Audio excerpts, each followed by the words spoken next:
এই যে বাজার ব্যবস্থার মধ্যে গড়ে ওঠা যে বিনোদন সংস্কৃতি, এটাকে আমরা সংস্কৃতি বলি না।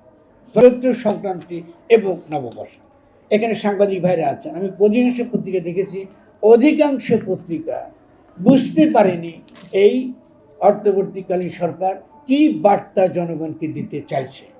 প্রত্যেকে বলছে এটা নববর্ষের উৎসব, ওটা কোথাও নববর্ষের উৎসব কথা বলা হয়নি।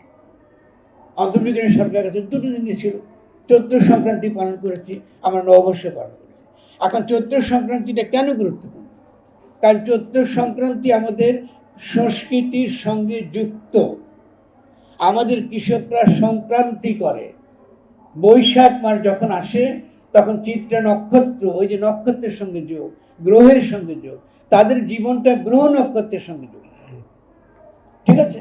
ফলে ওই যে নক্ষত্র সৌরমণ্ডলে যে রাশিটা চলে যায়, আপনার মেষ রাশিতে প্রবেশ করে, এই যে পরিবর্তনটা, এই পরিবর্তনের সঙ্গে ঋতুর পরিবর্তন হয়, এটা মনে রাখবেন। এই ঋতুর পরিবর্তনটা তারা উৎসব করে, এটা সংক্রান্তি, এটা হলো 1 নম্বর। 2 নম্বর হলো আমাদের সংস্কৃতিতে, এখানে যারা সংস্কৃতি করছেন তাদেরকে বলছি, আমাদের সংস্কৃতিতে ক্যালেন্ডার নেই, ক্যালেন্ডার নেই। আমাদের সংস্কৃতিতে ঋতু আছে, ঋতু ফিরে ফিরে আসে।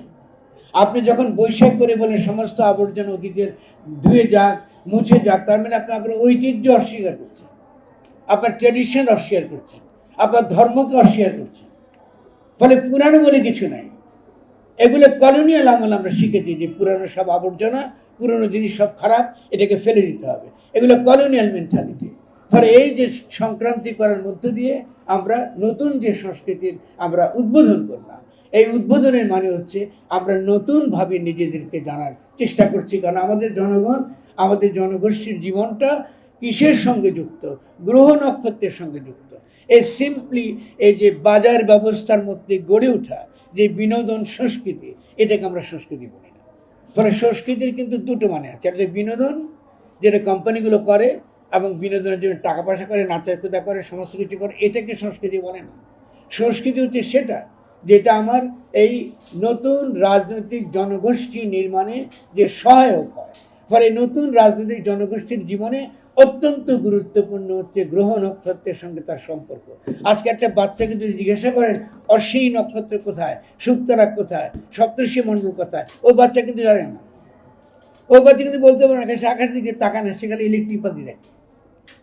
এই যে একটা প্রজন্ম গড়ে তুলছে, যে প্রজন্মের সঙ্গে প্রকৃতির সঙ্গে কোনো সম্বন্ধ নেই, গ্রহ নক্ষত্রের কোনো সম্বন্ধ নেই, তো একে দিয়ে আপনি কী রাজনৈতিক জনগোষ্ঠী গড়ে তুলবেন, কী রাষ্ট্র গড়ে তুলবেন? এটা তো সম্ভব না। ফলে যারা সংস্কৃতি করবেন এটা বুঝতে হবে যে চৈত্র সংক্রান্তি এই যে অন্তর্বর্তীকালীন সরকার করেছে, তার তাৎপর্যটা শিক্ষার দিক থেকে কী, চেতনার দিক থেকে কী, এটা গুরুত্বপূর্ণ। 2 নম্বর খেয়াল করবেন যে সংক্রান্তিতে আমাদের গ্রামের মেয়েরা কী করে। আমাদের গ্রামের মেয়েরা 14 রকম শাক তোলায়। কীরকম শাক? অনাবাদী শাক, যে শাক আমি আবাদ করি না। কেন আবাদ করি না? কারণ এই যে নেয়ামত আল্লাহর তরফ থেকে আমরা পাই,